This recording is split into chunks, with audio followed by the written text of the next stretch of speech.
He was a difficult child.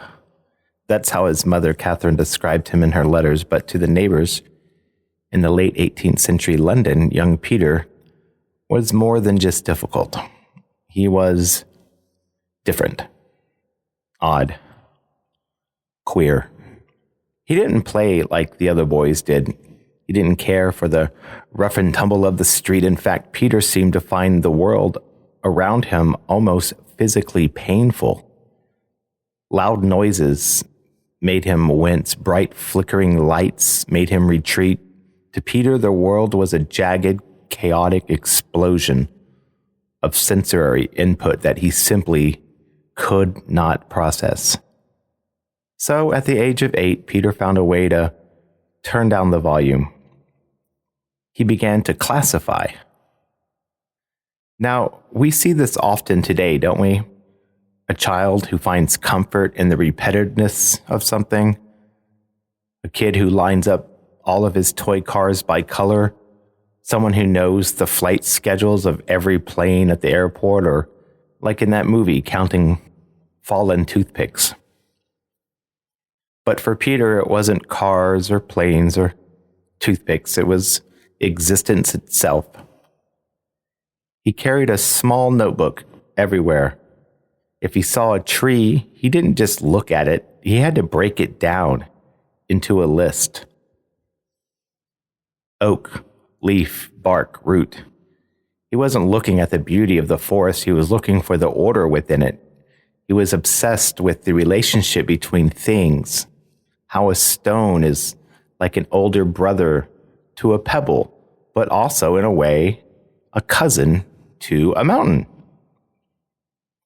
His mother grew worried. She moved him from the city into another city, house to house, but Peter remained locked in his own world. He struggled to read people. He found human emotions unpredictable, messy, most of all, unclassifiable.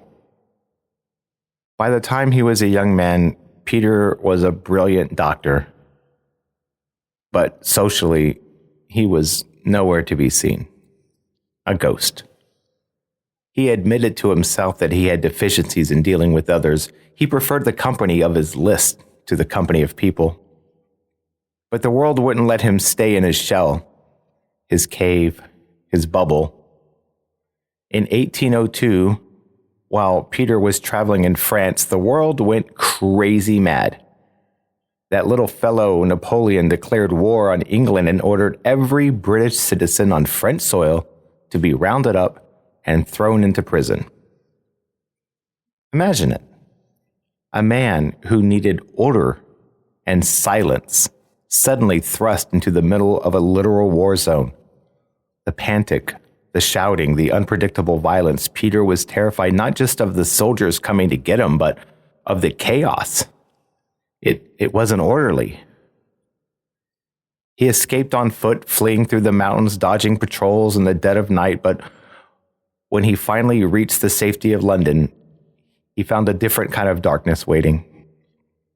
You see, mental illness was the family secret. His mother fell into a permanent paranoid delusion. His sister suffered breakdown after breakdown. And then came the day in 1818, the day the fog reached for Peter's own heart. His uncle Sam, the only man who truly understood him, gave up on life. Sammy took a straight razor to his own throat right there in Peter's presence. Peter tried to stop him. He tried to seize the blade, but as his uncle's life slipped away in his arms, Peter felt his own mind starting to fracture again. The fog of depression was closing in. How do you survive a world that is this cruel, harsh, callous? How do you stay sane when your own family tree is rotting with madness? Peter went back to the only medicine that ever worked, hit the list. He didn't just write words anymore. He engineered them. He spent the next 30 fucking years in a self-imposed isolation, standing at a desk for 10 12 hours a day. He was grouping the entire English language into 6 grand classes of existence. He wasn't trying to be famous. He was trying to build a cage for his own anxiety. It made him feel better. We all have tics and things we do that help us get through it all. I sing the same song over and over and over in my head when I'm stressed. Some people pace. We're all different. But he was trying to find another word for the pain he couldn't describe. He was 73 years old when he finally finished those damn lists. He had created what he called a house of treasure, a treasure house of language. In the original Greek, the word treasure house is thesaurus. Thesaurus. He lived to be 90 years old, spending his final days not in a fog of depression, but in the clarity of a world perfectly categorized. Dr. Peter Mark Roget, the man who turned a social deficiency and a catalog mania into the most essential tool on every writer's desk.